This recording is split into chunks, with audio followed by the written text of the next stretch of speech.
Next topic जो हम discuss करेंगे वो है इक्वेशन ऑफ ट्रेजेक्टरी। ट्रेजेक्टरी मतलब पाथ, कि ये जो पाथ है इसकी इक्वेशन क्या हो।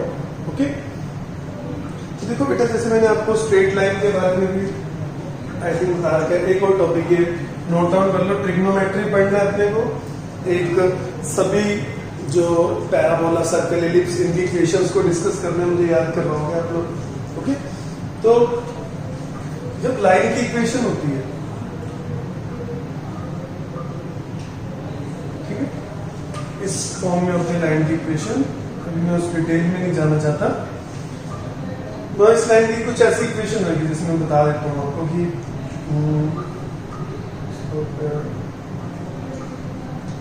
इक्वेशन ऑफ लाइन का क्या मतलब है।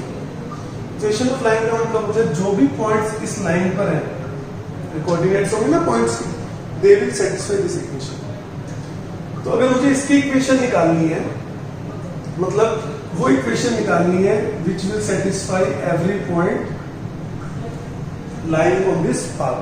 मतलब इस पाथ की इक्वेशन मतलब इक्वेशन ऑफ ट्रेजेक्टरी। पाथ मतलब इक्वेशन मतलब जो भी इस पाथ पे पॉइंट्स लाई करेंगे that should satisfy that equation. जब भी y और x की पावर देखो 1 1 है तो वो स्ट्रेट लाइन की इक्वेशन होती है। जब भी इस फॉर्म में कोई इक्वेशन आएगी ax square plus bx plus c, y की पावर तो 1 है, x की मैक्सिमम पावर 2। ओके, a 0 नहीं होना चाहिए, b 0 हो सकते हैं, c भी 0 हो सकते हैं, कि y should be a function of x square. Okay, quadratic equation जब भी होगी तो ऐसी इक्वेशन जो होती है वो इक्वेशन होती है पैराबोला। y और x की पावर 1 1 है तो स्ट्रेट लाइन, y की मैक्सिमम पावर 1 है, x की मैक्सिमम पावर 2 है, तो वो इक्वेशन होती है पैराबोला। हम देखेंगे इस केस में जो इक्वेशन आएगी इस फॉर्म की आएगी, और हम कहेंगे जो इसका पाथ है, पूछा जाता है what is the nature of the path of A projectile, तो आंसर होता है it is parabolic in nature. Okay, 1 mark का ये ध्यान रख सकते हो आप। तो ये इक्वेशन हम कभी अलग से सारी इक्वेशन डिस्कस करेंगे। अभी के लिए ध्यान रखो कि क्वाड्रेटिक इक्वेशन जब भी आती है that is the equation of a parabola. ये ऐसे पैराबोलिक शेप है। ओके, तो कैसे इक्वेशन निकाली जाती है कि हमें x और y में रिलेशन फाइंड आउट करना है, y in terms of x। Fine, मैं एक एग्जांपल देना चाहूंगा उससे पहले आपको कि कैसे इक्वेशन निकाली जाती है। मान लो आपको दे रखा है x equal to a sin t, t time है, y दे रखा है a cos t। तो देखिए x टाइम के साथ ऐसे चेंज हो रहा है, y टाइम के साथ ऐसे चेंज हो रहा है, दे रखा है अपने को इक्वेशन निकालनी है। तो इक्वेशन ऐसे निकाली जाती है बेटा कि हम x और y में रिलेशन निकालना है, टाइम को एलिमिनेट करना है। तो कैसे एलिमिनेट करेंगे, इसको स्क्वायर करके ऐड कर दो दोनों इक्वेशन को,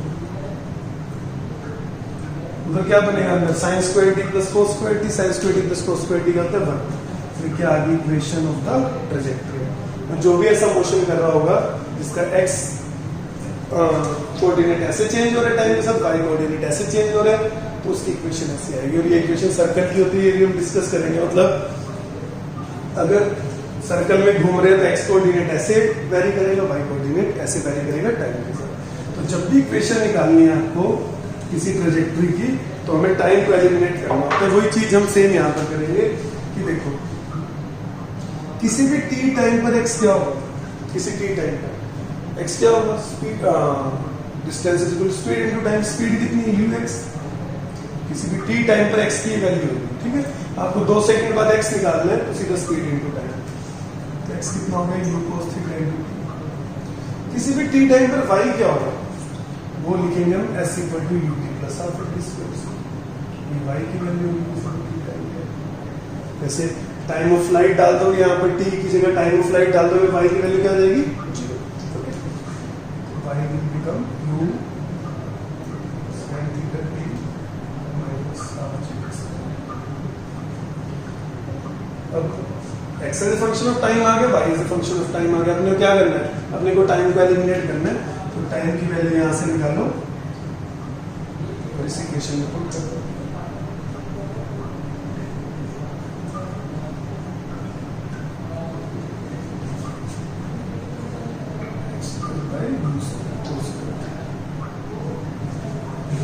cancel, x tan theta minus half of b। ये भी बड़ी इंपॉर्टेंट डेरिवेशन एग्जाम में आती है कि find the equation of the trajectory. अब देखो बेटा लेट कर लो, tan थीटा को a लेट कर लिया मैंने, जो भी x के साथ मल्टीप्लाई है उसे a कर रहा हूँ, जो भी b के साथ मल्टीप्लाई उसे, जो भी x के साथ मल्टीप्लाई उसे a, जो भी x स्क्वायर के साथ मल्टीप्लाई उसे b। तो x स्क्वायर के साथ multiply minus g by 2 u square cos square theta. ठीक है, वैल्यूज डाल दो इस इक्वेशन में, इक्वेशन आ गई y equal to ax plus bx square. आगे quadratic equation, and this is the equation of the parabola, so path of the projectile is parabolic in nature। Okay, तो फॉर्मूला भी काम आ जाता है। ठीक है, और मतलब मान लो आपको थीटा दे दिया और कोई एक कोऑर्डिनेट दे दिया x y, थीटा की वैल्यू डाल दोगे, x y की वैल्यू डाल दोगे, आपके पास क्या आ जाएगा, u आ जाएगा। ओके, इक्वेशन यूजफुल है, इसे याद करना और डेरिवेशन सारे के सारे।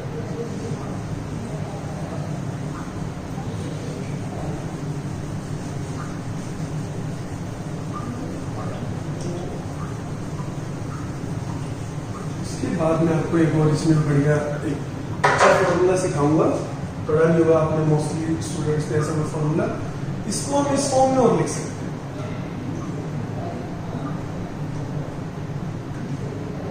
This is another form of equation of trajectory, मतलब आर रेंज है, रेंज की वैल्यू डाल दो वही वाली इक्वेशन आ जाएगी जो। ये बड़ा यूजफुल है, ये कुछ क्वेश्चंस को बहुत ही छोटा करता है। ठीक है, एग्जांपल देता हूँ इसकी, एक एग्जांपल ये देखो, क्वेश्चन में आता है कि y equal to ax plus bx square दे रहे हैं कि this is the equation of the trajectory, कहते हैं फाइंड आउट द रेंज। हमें आइडिया ही नहीं लगेगा कि रेंज कैसे निकालेंगे, this will help us, okay, कि कैसे रेंज आएगी। तो अब कैसे हम करेंगे, इसको ओपन करते हैं।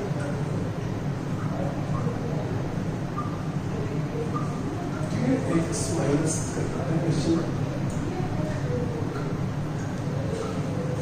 तो जो x के साथ मल्टीप्लाई है वो क्या हो गया, tan थीटा, तो tan थीटा किसके बराबर आ गया, ठीक है। और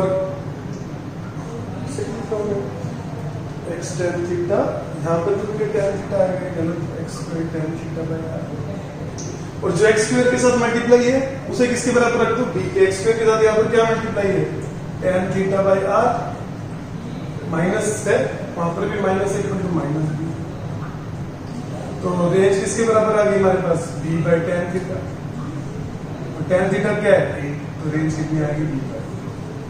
ओके, इसे थोड़ा देखना क्वेश्चन को कि मैंने क्या किया, ये दिया हुआ था, मैंने इसको इस इक्वेशन के साथ कंपेयर कर लिया, जो x के साथ मल्टीप्लाई है वहां पर tan थीटा, यहाँ a बराबर रख दी, क्योंकि ये भी इक्वेशन ऑफ प्रोजेक्टाइल है, इक्वेशन ऑफ प्रोजेक्टाइल।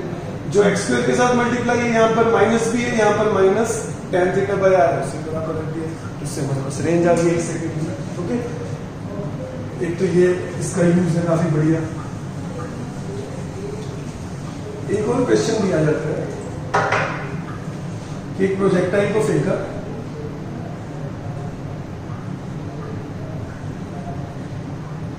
वो एक दीवार थी h हाइट की,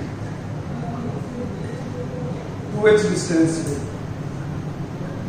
2h डिस्टेंस पे h हाइट की वॉल थी, वो उस वॉल के बिल्कुल टॉप पॉइंट को टच करता हुआ गिरा, बिल्कुल ऐसे ग्रेस, और आगे जाके और h डिस्टेंस पे गिर गया। ठीक है, ये दिया हुआ और कह रखे कि find out angle, find out angle with the horizontal, ठीक है, वो थीटा निकालते हैं, and speed with which it was throw, कितने स्पीड से फेंका और हॉरिजॉन्टल के साथ कितना एंगल था। ठीक है, ये फॉर्मूला 1 मिनट में आंसर दे देगा। देखो इस पॉइंट का कोऑर्डिनेट क्या होगा, x कोऑर्डिनेट क्या है 2h, y कोऑर्डिनेट क्या है h।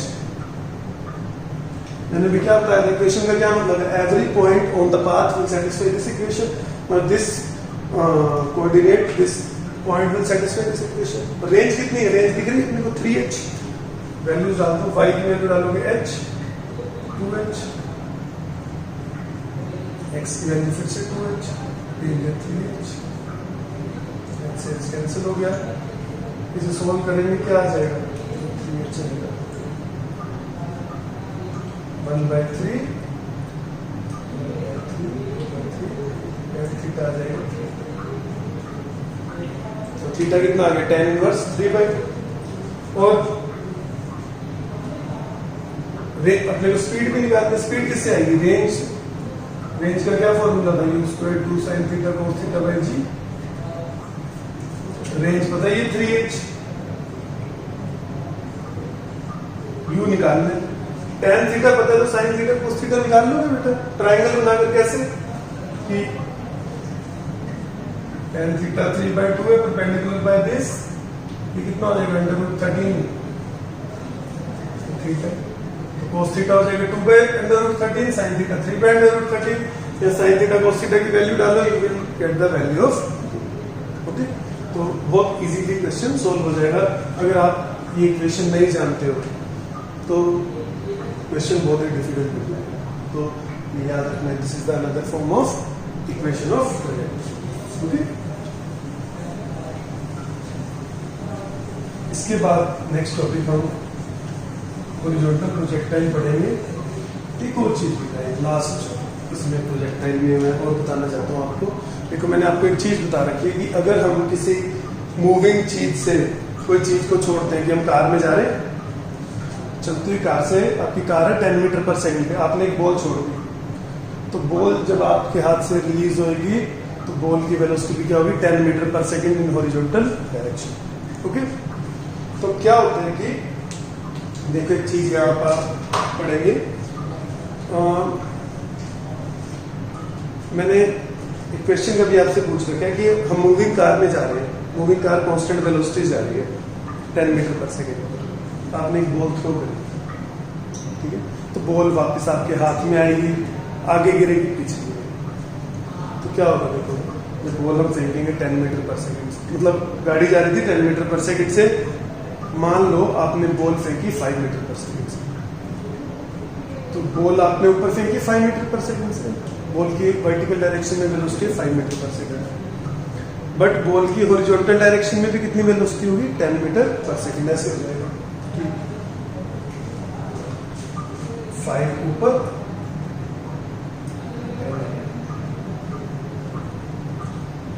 तो क्या हो गया बेटा, ये हिसाब से क्या लिखा हुआ है, इनिशियल वेलोसिटी एक्स डायरेक्शन है 10, वाई डायरेक्शन है 5, और वेक्टर फॉर्म में क्या वेलोसिटी होगी उसकी, 10i cap plus 5j cap, ये मैंने बताया था कि प्रोजेक्टाइल का क्वेश्चन बन गया कि अगर आप कार जा रही है 10 मीटर पर सेकंड से, आपने उसे ऊपर फेंका, तो ग्राउंड पे जो बंदा खड़ा है उसे उसका मोशन कैसा दिखेगा, पैराबोलिक, यू आ गया, मैग्नीट्यूड भी निकाल लोगे, डायरेक्शन भी निकाल लोगे, मैंने सिखाया, ठीक है।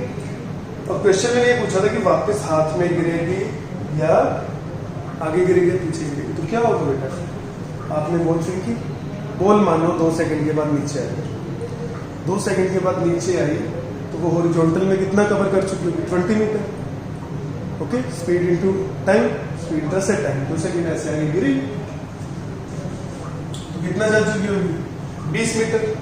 आप भी कितना चल चुके होगे 2 सेकंड में, 20 मीटर, क्योंकि आप कांस्टेंट वेलोसिटी जा रहे हो 10 मीटर पर सेकंड, तो बॉल वापस आपके हाथ में आकर गिरेगी, ठीक है, क्योंकि आपने बॉल ने इक्वल डिस्टेंस कवर किया हॉरिजॉन्टल डायरेक्शन में।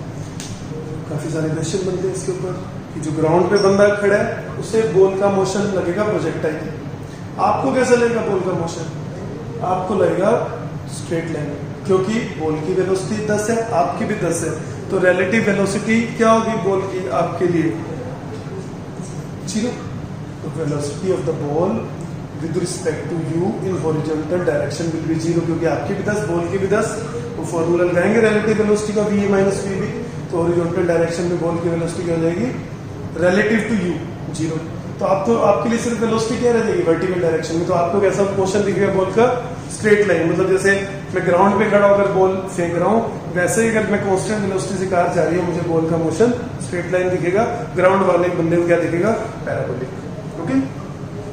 अब बाकी आप सोचोगे 2 क्वेश्चन कि अगर कार कांस्टेंट वेलोसिटी से ना जा रही होती, एक्सेलरेट कर रही है मानो कार, तो 10 मीटर पर सेकंड वेलोसिटी थी कार की, और कार एक्सेलरेट कर रही है 2 मीटर पर सेकंड स्क्वायर से, तो जब मेरे हाथ से बॉल रिलीज होगी, बॉल सिर्फ वेलोसिटी लेगी, एक्सेलरेशन नहीं लेगी।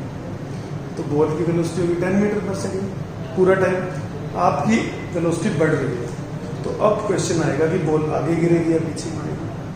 थर्ड क्वेश्चन ये बनता है कि आपकी कार एक्सेलरेट नहीं कर रही, रिटार्डेशन है, एक्सेलरेशन है आपका -2 मीटर पर सेकेंड स्क्वायर, फिर बॉल आगे गिरेगी, पीछे गिरेगी या हाथ में गिरेगी।